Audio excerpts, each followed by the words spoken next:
aking kasamaan. Hugasan ako sa aking pagkakasala at linisin sa aking kasalanan. Kaawaan mo ako, O Diyos, ayon sa iyong kabutihan, ayon sa laki ng iyong habag, pawiin ang aking kasamaan.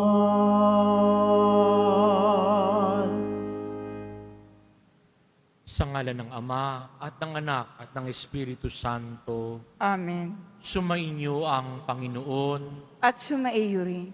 Mga kapatid, tinipon tayo bilang kaanib ng angka ng Diyos, kaya dumulog tayo sa maawaing Panginoong nagpapatawad ng lubos.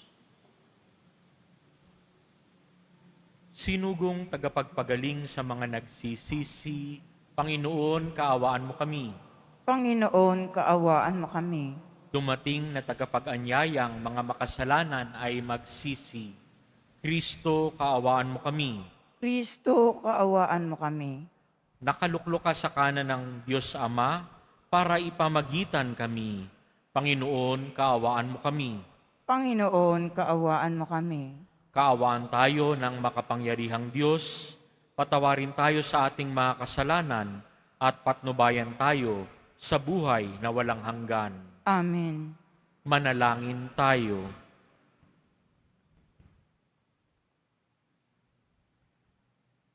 Ama naming makapangyarihan, ibalik mo kaming muli sa iyong piling at upang ganap na pakinabangan namin ang 40 araw na paghahanda para sa Pasko ng pagkabuhay. Hubugin mo sa iyong aral ang aming kalooban sa pamamagitan ni Jesucristo kasama ng Espiritu Santo magpa sa walang hanggan. Amen. Magsiupo muna ang lahat. Pagbasa mula sa aklat ng Levitiko. Sinabi ng Panginoon kay Moises, sabihin mo sa buong kapulungan ng Israel, magpakabanal kayo, sapagkat akong Panginoon ay banal. Huwag kayong magnanakaw, manlilinlang o magsisinungaling. Huwag din kayong manunumpa sa aking pangalan ng walang katotohanan, sapagkat iyon ay paglapastangan sa ngalan ko. Ako ang Panginoon. Huwag ninyong dadayain o pagnanakawan ang inyong kapwa. Huwag ninyong ipagpapaliban ang pagbabayad sa inyong pinapagtrabaho. Huwag ninyong aapihin ang mga bingi at lalagyan ng katitisuran ang daraanan ng mga bulag. Matakot kayo sa Diyos. Ako ang Panginoon. Huwag kayong hahatol ng walang katarungan upang pagbigyan ang mahirap o suyuin ang mayayaman. Huwag ninyong ipamamalita ang kasiraang puri ng inyong kapwa ni sasaksi laban sa inyong kapwa upang ipahamak lamang siya. Ako ang Panginoon. Huwag kang magtatanim ng galit sa iyong kapwa. Sa halip, pangaralan siya. Sa gayon, hindi ka magkakasala dahil sa kanya. Huwag kang maghihiganti o magtatanim ng galit sa iyong mga kasamahan. Ibigin mo ang iyong kapwa gaya ng iyong sarili. Ako ang Panginoon. Ang salita ng Diyos. Salamat sa Diyos. Espiritong bumubuhay ang salita ng may kapal. Espiritong bumubuhay, ang salita ng may kapal. Ang batas ng Panginoon ay batas na walang kulang. Ito'y utos na ang dulot sa tao ay bagong buhay. Yaong kanyang mga batas ay mapagtitiwalaan, nagbibigay ng talino sa pahat ang kaisipan. Espiritong bumubuhay, ang salita ng may kapal. Ang tungtuning ibinigay ng poon ay wastong utos. Liligaya ang sinuman kapag ito ang sinunod. Ito'y wagas at matuwid pagkat mula ito sa Diyos. Pangunawa ng isipan, yaong bungang idudulot. Espiritong bumubuhay, ang salita ng may kapal. Yaong paggalang sa poon ay marapat at mabuti. Isang banal na tungkulin na iiral na parati. Pati mga hatol niya'y matuwid na kahatulan. Kapag siya ang humatol, ang pasya ay pantay-pantay. Espiritong bumubuhay, ang salita ng may kapal. Naway itong salita ko at ang aking kaisipan sa iyo ay makalugod, Panginoon ko't kanlungan. O ikaw na kublihan kong ang dulot ay kaligtasan. Espiritong bumubuhay, ang salita ng may kapal. Magsitayo po ang lahat.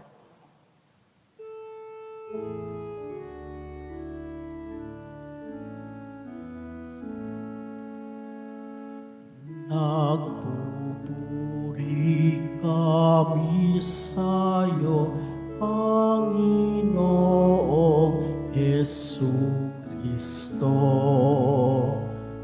Nagpupuri kami sa'yo, Panginoong Jesucristo.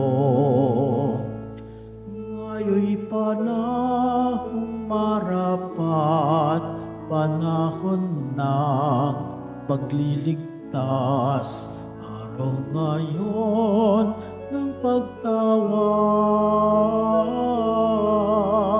upang makamit ang habag ng Panginoong matapat. Nagpupuri kami sa'yo, Panginoong Jesucristo. Sumainyo ang Panginoon, At sumaiyo rin. ang pagpapahayag ng mabuting balita ng Panginoon ayon kay San Mateo. Papuri sa iyo, Panginoon. Noong panahong iyon, sinabi ni Jesus sa kanyang mga alagad, darating ang anak ng tao bilang hari, kasama ang lahat ng anghel, at luluklok sa kanyang maringal na trono.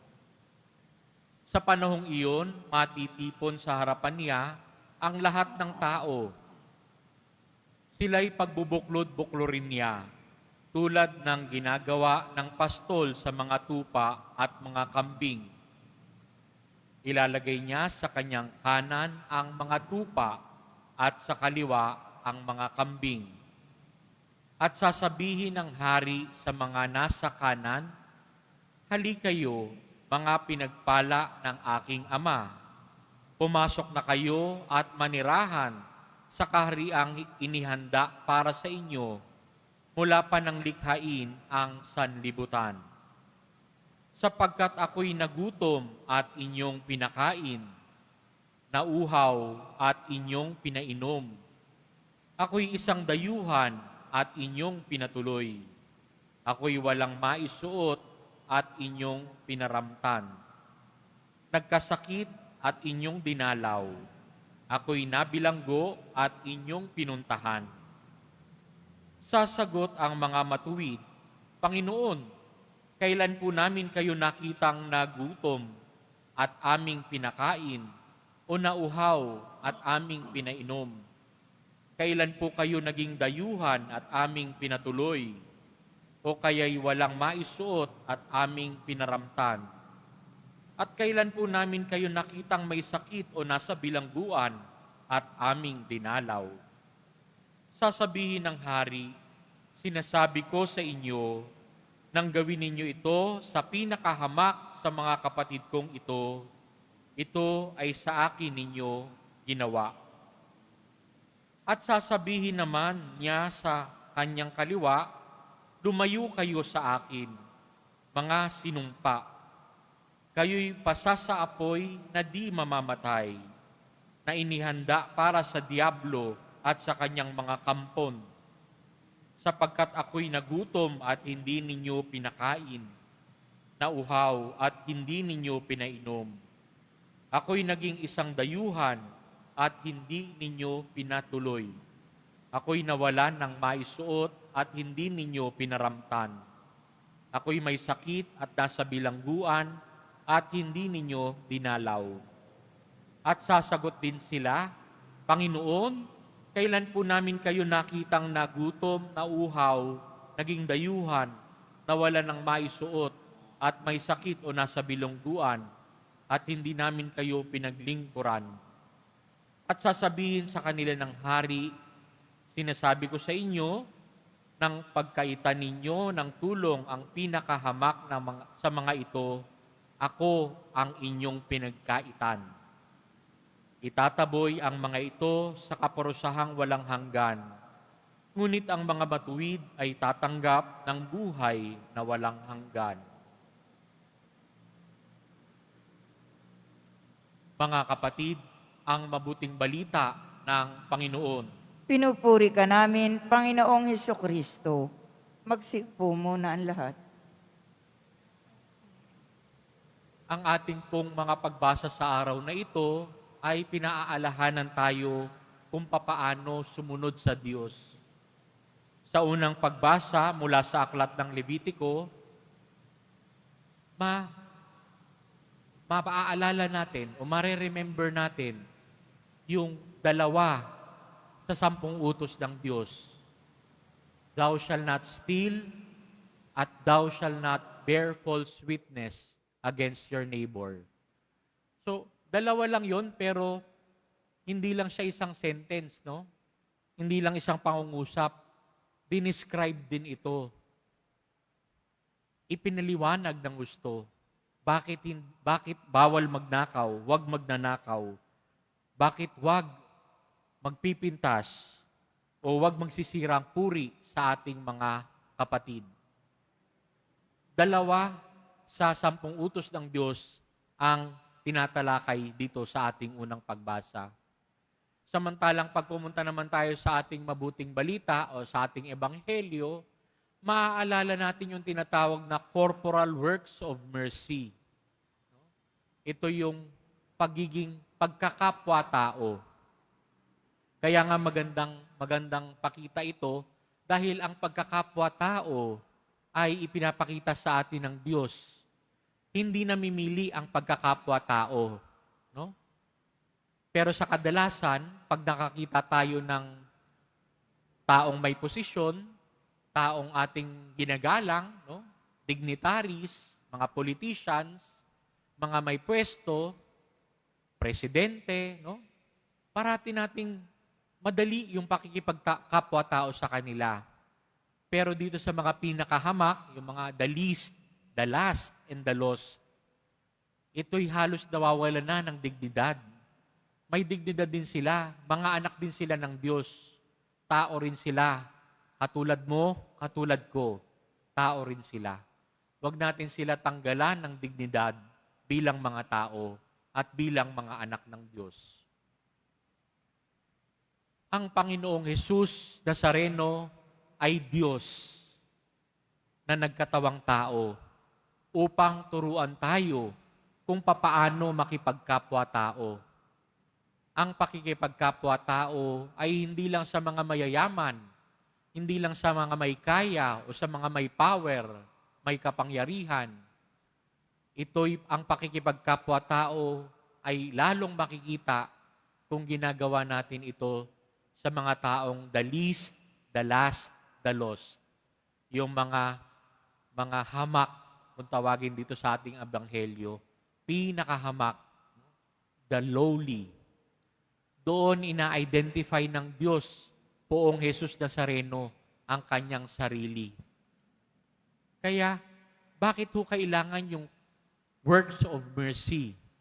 Kailangan po ito dahil kung aalalahanin natin, sinasabi sa atin ni Pope Francis, Santo Papa, Papa Francisco, sinasabi niya na ang pangalan ng Diyos ay habag. The name of God is mercy. And when we do acts of mercy, pinapakita natin ang kamay at puso ng Diyos sa bawat isa.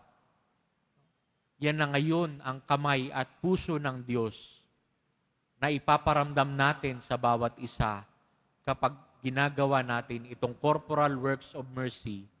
Hindi lang sa mga makapangyarihan, pero lalong-lalo na sa mga pinakahamak. Tandaan natin na tinuturuan tayo ng Diyos mapalapit sa Kanya. Tinuturuan tayo ng Diyos maging banal dahil Siya'y banal.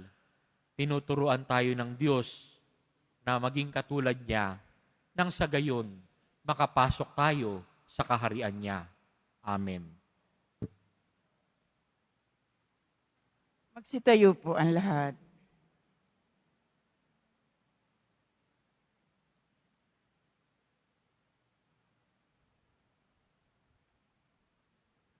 Minamahal kong mga kapatid, inihahayag ng Panginoon ang misteryo ng kaharian ng Diyos sa mga taong buong pagmamahal na kumakalinga sa mga dukha at nagugutom. Ang ating pong itutugon sa bawat panalangin, Panginoon, dinggin mo kami. Panginoon, dinggin mo kami. Ang simbahan naway maging isang tahanan para sa mga naliligaw ng landas, ulila, mahihina at bigo. Manalangin tayo. Panginoon, dinggin mo kami.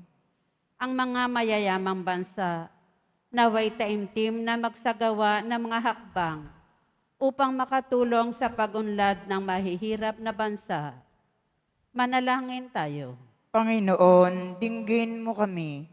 Ang mga napariwara at mga itinakwil ng lipunan, naway maakit sa kaharian ng Diyos sa pamamagitan ng ating pagkakawang gawa.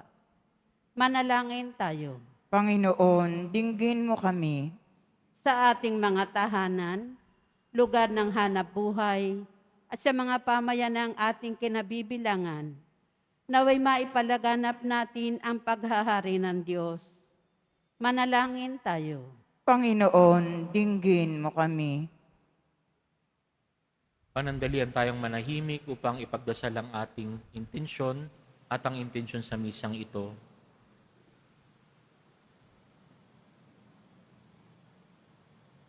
Ama, nababatid namin ang iyong walang hanggang pag-ibig para sa lahat ng tao.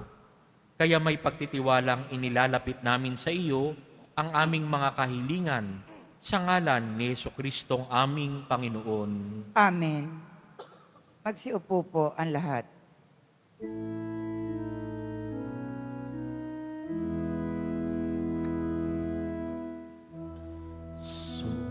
Sumasamo kami sa'yo,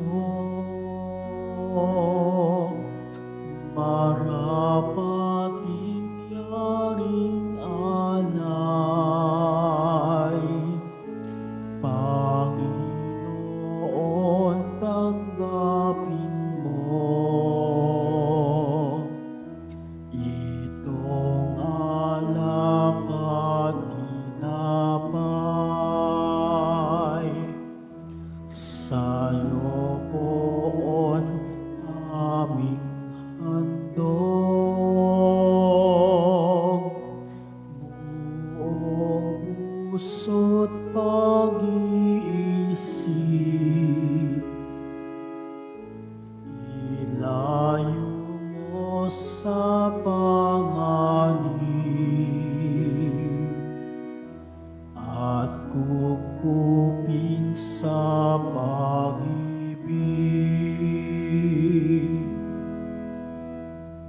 Magsitayo na po ang lahat. Manalangin kayo mga kapatid upang ang paghahain natin ay kalugdan ng Diyos Amang makapangyarihan. Tanggapin nawa ng Panginoon itong paghahain sa iyong mga kamay, sa kapurihan niya at karangalan, sa ating kapakinabangan at sa buong sambayanan niyang banal.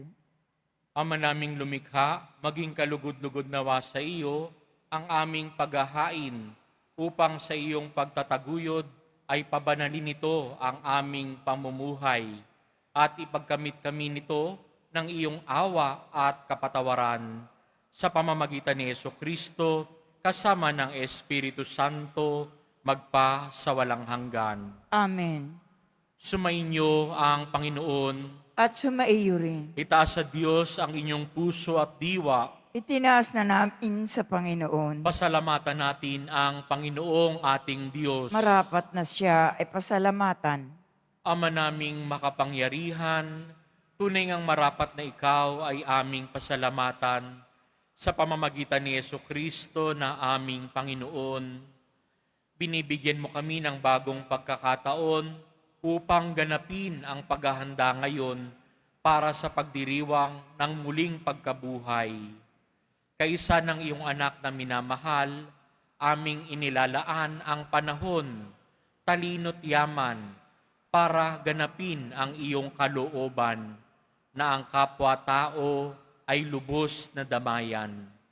Sa pagdiriwang namin sa iyong pagsilang bilang mga kaanib ng iyong sambayanan, kami iyong pinagkakamit sa katayuang ganap sa pagtatangkilik.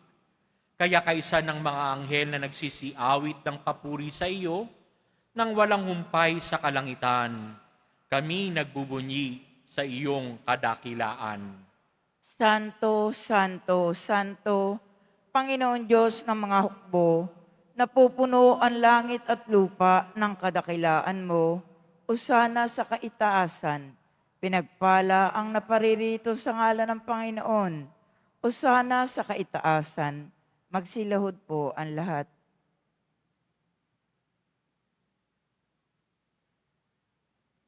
Ama naming banal, ikaw ang bukal ng tanang kabanalan, kaya't sa pamamagitan ng iyong Espiritu, gawin mong banal ang kaloob na ito upang para sa aming maging katawan at dugo ng aming Panginoong Hesukristo.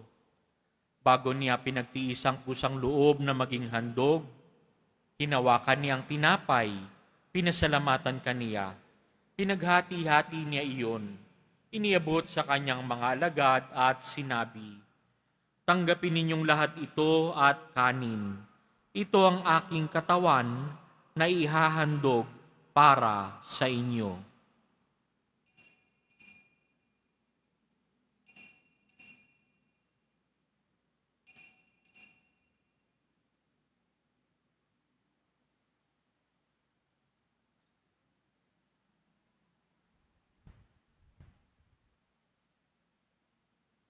Gayun din naman, noong matapos ang hapunan, hinawakan niya ang kalis. Muli kaniyang pinasalamatan. Iniabot niya ang kalis sa kanyang mga alagad at sinabi, "Tanggapin ninyong lahat ito at inumin. Ito ang kalis ng aking dugo, ng bago at walang hanggang tipan. Ang aking dugo na ibubuhos para sa inyo at para sa lahat, sa ikapagpapatawad ng mga kasalanan. Gawin ninyo ito sa pag-alala sa akin."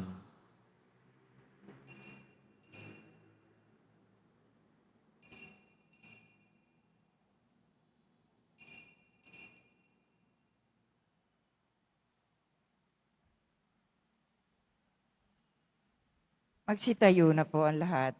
Ipagbunyi natin ang misteryo ng pananampalataya. Si Kristo'y namatay, si Kristo'y nabuhay, si Kristo'y babalik sa wakas ng panahon.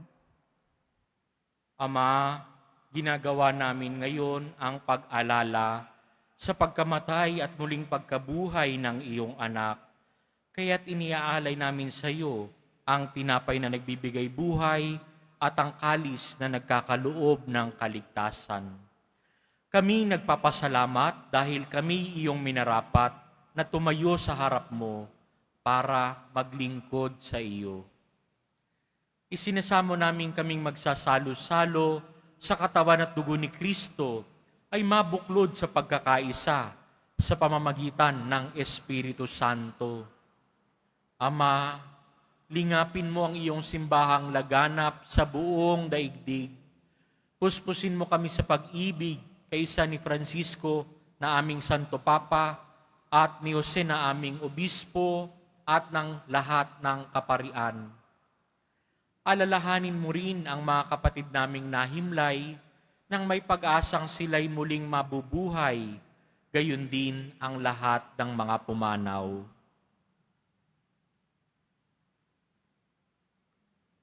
Kaawaan mo sila at patuloyin sa iyong kaliwanagan. Kaawaan mo at pagindapatin kaming lahat na makasalo sa iyong buhay na walang wakas. Kaisa ng mahal na Birheng Maria na ina ng Diyos, ng kabiyak ng puso niyang si San Jose, kaisa ng mga apostol ni San Juan Bautista at ng lahat ng mga banal na namuhay dito sa daigdig ng kalugod-lugod sa iyo, may pagdiwang nawa namin ang pagpupuri sa ikararangal mo sa pamamagitan ng iyong anak na aming Panginoong Heso Kristo. Sa pamamagitan ni Kristo, kasama niya at sa Kanya, ang lahat ng parangal at papuri ay sa iyo, Diyos amang makapangyarihan, kasama ng Espiritu Santo, magpa sa walang hanggan. Amen. Lakas loob nating dasalin ang itinuro sa atin ng Poong Jesus Nazareno. Ama namin, Sumasalangit ka, sambahin ang ngalan mo, mapasa amin ang kaharian mo, sundin ang loob mo dito sa lupa para nang sa langit. Bigyan mo kami ngayon ng aming kakanin sa araw-araw, at patawarin mo kami sa aming mga sala, para ng pagpapatawad namin sa nagkakasala sa amin. At huwag mo kaming ipahintulot sa tukso, at iadya mo kami sa lahat ng masama. Hinihiling namin kami iadya sa lahat ng masama, pagkalooban ng kapayapaan araw-araw, iligtas sa kasalanan, at ilayo sa lahat ng kapahamakan. Samantalang aming pinananabikan ang dakilang araw ng pagpapahayag ng tagapagligtas naming si Jesu Kristo. Sapagkat iyo ang kaharian, at ang kapangyarihan, at ang kapurihan, magpakailanman. Amen. Panginoong Heso Kristo, sinabi mo sa iyong mga apostol, kapayapaan ang iniiwan ko sa inyo. Ang aking kapayapaan ang ibinibigay ko sa inyo. Tunghayan mo ang aming pananampalataya at huwag ang aming paulit-ulit na pagkakasala. Pagkalooban mo kami ng kapayapaan at pagkakaisa ayon sa iyong kalooban, kasama ng Espiritu Santo, magpa sa walang hanggan. Amen. Ang kapayapaan ng Poong Jesus Nazareno ay laging sumainyo. At sumaiyo rin. Magbigayan po kayo ng kapayapaan sa isa't isa.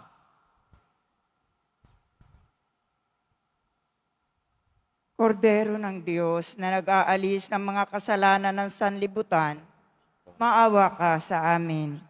Kordero ng Diyos na nag-aalis ng mga kasalanan ng sanlibutan, maawa ka sa amin. Kordero ng Diyos na nag-aalis ng mga kasalanan ng sanlibutan, ipagkaloob mo sa amin ang kapayapaan. Magsiluhod po ang lahat.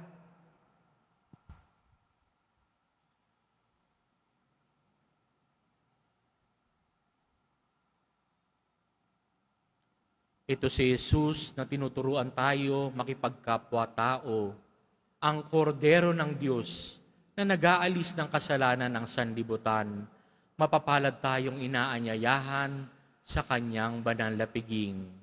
Panginoon, hindi ako karapat-dapat na magpatuloy sa iyo, ngunit sa isang salita mo lamang ay gagaling na ako.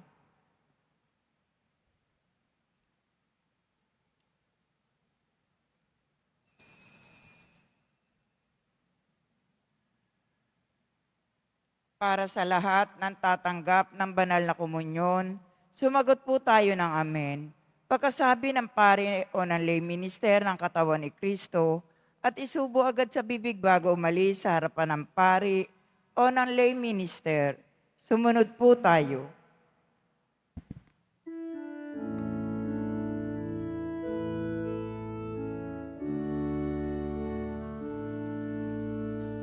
Katulad ng upang tigang, walang tubig ako'y nauuhaw. O Diyos, sagad kitang tunay, sa iyo ako'y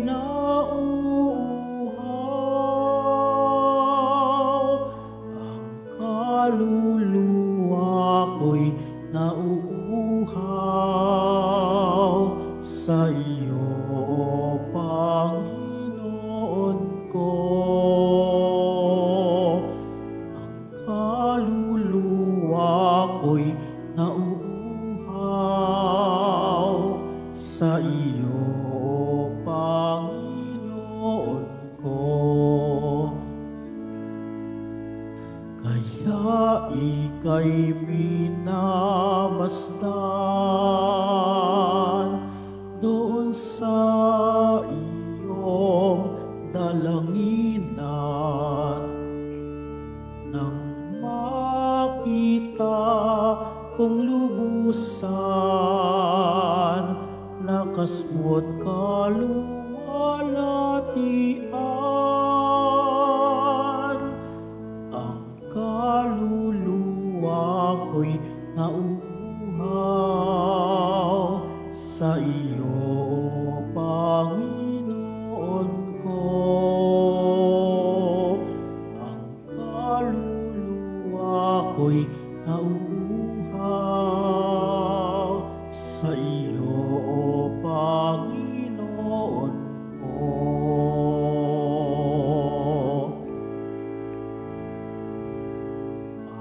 Kagandahang loob mo,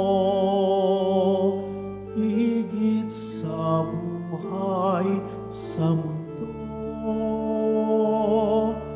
Kaya ako'y magpupuri, sa ngalan mo'y aking sambitin.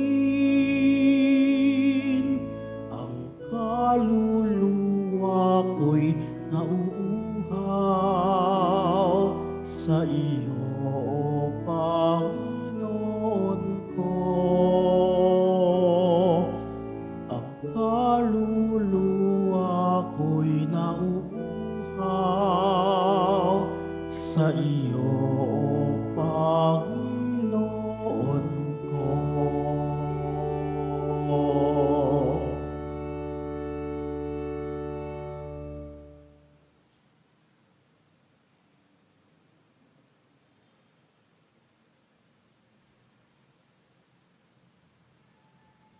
Pagkatapos ng misa, bibisikan po ang lahat ng banal na tubig. Pinakikiusapan ang lahat na manatili lamang muna sa inyong mga lugar. Tanging sa Quezon Boulevard o sa Plaza San Juan lamang ang labasan ng lahat. Sumunod po tayo.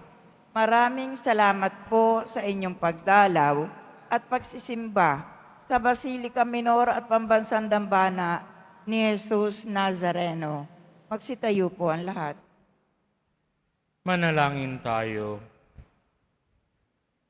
Ama naming mapagmahal, sa aming pagsasalo ngayon sa iyong banal na piging, naway makapakinabang ang buong pagkatao namin, upang ang iyong kaligtasang dulot ay aming kamtin at ang kagalingan kaloob mo ay ganap na tamasahin. Sa pamamagitan ni Jesucristo, kasama ng Espiritu Santo, magpa sa walang hanggan. Amen. Sumainyo ang Panginoon, At sumaiyo rin. yumuko para sa pagbabasbas. Mahal na poong Jesus Nazareno, inihayag mo sa pamamagitan ng krus ang walang maliw na pag-ibig ng Diyos sa sangkatauhan.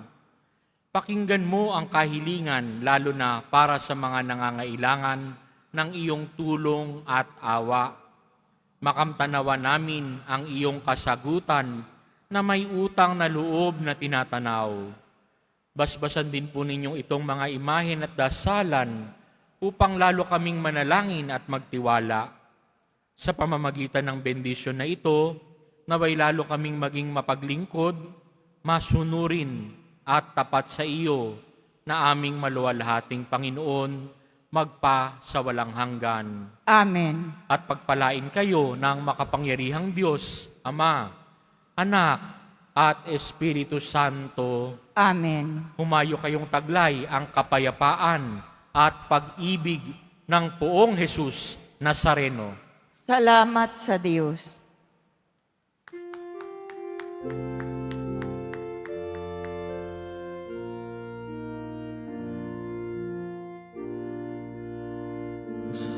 Nazareno, sinasamba ka namin, pinipintuho ka namin, aral mo ang aming buhay, kaligtasan, Nuestro Padre Jesus Nazareno, iligtas mo kami sa kasalanan. Ang krus mo hinamatayan ay sagisag ng aming kaligtasan. Nuestro Padre Jesus Nazareno, dinarangal ka namin. Nuestro Padre Jesus Nazareno, niluluwalhati ka namin. Nuestro Padre Jesus Nazareno, dinarangal ka namin. Nuestro Padre Jesus Nazareno, niluluwalhati ka namin.